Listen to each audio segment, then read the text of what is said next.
IT job కోసం చూస్తున్నారా? ఐటీలో కెరియర్ బిల్డ్ చూసుకోవాలనుకుంటున్నారా? అయితే సమాధానం కోడింగ్ ట్యూటర్.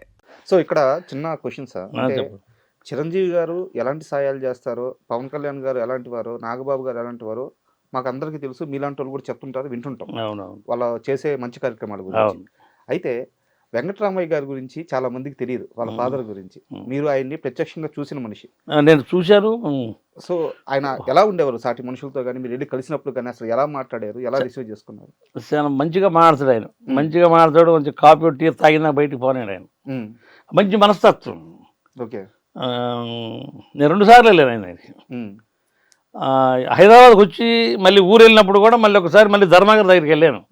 ఇక్కడ ఓకే ఇరుక్కున్నాక కొంచెం ఆవేశం సినిమా చేశాను.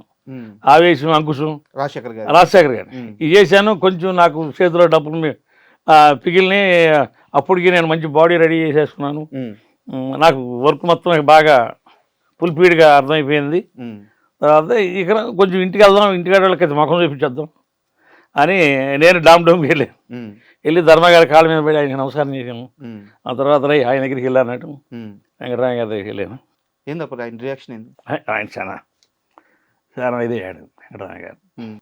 జాగ్రత్త అని చెప్పి ఎన్ని పెట్టి తట్టాడు.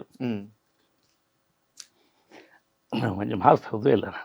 అంటే పాత రోజులు గుర్తొచ్చేసరికి మీరు ఎమోషన్ అయిపోతున్నారు.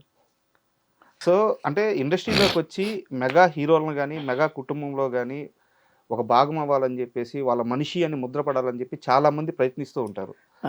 మీరు మాత్రం అసలు ఇండస్ట్రీలోకి రాకముందే వాళ్ళ మనిషిగా ఎంట్రీ ఇచ్చారు. వాళ్ళ మనిషి సూపర్. అంటే ఇందాక మీరు రాజశేఖర్ గారి ప్రస్తావన తీసుకొచ్చారు. ఆవేశం, అంకుశం ఈ సినిమాలన్నీ చేశానని చెప్పేసి. ఒక సినిమాలో అంకుశం అనుకుంటాను, రామిరెడ్డి గారితో మీకు కాంబినేషన్ సీన్ పడింది. అవును. సో అంటే అప్పుడే మీరు ఫైటర్ నుంచి యాక్టర్గా కూడా చాలా ఎర్లీగా ఒక ఛాన్స్ అయితే వచ్చింది. నాకేం తెలీదు, ఫైట్ మాత్రం దుమ్ముగా ఉన్నా కదా. డైరెక్టర్ గారు వచ్చిన ఆర్టిస్ట్ నా డైరీలోనే చెప్తాను అంటే నాకేం తెలీదు, తలకైపోయాను. ఇది చెప్తే చాలు, నాకు ఇలా చెప్తే చాలు అని చెప్పాను. ఆ కూర్చోబెట్టేసి ఇక్కడ ఆయనతో సమానంగా కూర్చో ఏదో చెప్పాను, బాగానే అంత హ్యాపీ అన్నారు. ఆ రోజు నాకు 2000 ఇచ్చాడు. అప్పుడంతా 500, 700, 300 ఇచ్చేవాడు. నాకు 2000 ఇచ్చాడు గారు. ఓకే. ఆ డైలాగే చెప్పిన నాకు. సూపర్. డైలాగ్ చెప్పినందుకే.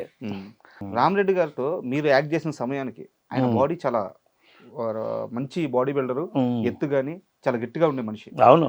ఆయన కెరీర్ లాస్ట్కి వచ్చే చాలా సన్నగా అయిపోయారు. మీరు ఇండస్ట్రీలోనే ఉన్నారు 36 ఏళ్ళుగా, అన్నీ చూసిన వ్యక్తి. రామిరెడ్డి గారు చివరికి అలా అయిపోవడానికి కారణం ఏంటి? ఏదో హెల్త్ బాగలేదు అన్నారు అంతే. అంత లోపల మనకి ఎంత తెలియదండి. ఏదో హెల్త్ బాగలేదు ఆయన గారికి అని ఆయన అన్నారు, కానీ అంత లోపలగా ఇక తెలియదు మనకి. ఆయనకి ఏదో హెల్త్ బాగలేదు, అదే చెప్పుకొచ్చేవాడు ఆయనకి హెల్త్ బాగలేదు అన్నారు. మొత్తం ఇండస్ట్రీ మొత్తానికి తెలుసు ముందే ఆయనకి బాగాలేదని. హెల్త్ బాగాలేదు అందరికీ తెలుసు. హెల్త్ బాగలేదనేది అనేవాళ్ళు, కానీ అంత లోతుగా మనకు తెలియదు. నేను కొత్త కదా, నేనే కొత్త. ఆయన కూడా మంచివాడు పాపం రామిరెడ్డి గారికి, భీకరంగా ఉండేవాడు. కానీ ఒరి అలా కాదురా ఇలా చెప్పురా, ఇలా కాదు డైలాగ్ చెప్తుండే, ఒరి అలా కాదురా ఇలా చెప్పారు అలా చెప్పేవాడు. నాకు కొత్త పాత నేను చూసేవాడు. అసలు కొత్త వాళ్ళని ఎంకరేజ్ చేసేవాడు. నన్ను మంచిగా ఎంకరేజ్ చేశాడు. నాకైతే మంచిగా ఎంకరేజ్ చేశాడు. లేకపోతే ఈ కొత్త వాళ్ళతో నేనేం చెప్తాను. అప్పుడు మంచి రీడింగ్లో ఉన్నాడు కదా ఆయన. అవును, మంచి రీడింగ్లో ఉన్నాడు. టాప్ ఉన్నప్పుడు ఆయన చూస్తూనే భయం వేస్తాడు. ఆయన మంచిగా ఎంకరేజ్ చేశాడు. చాలా బ్యూటిఫుల్ ఆయన.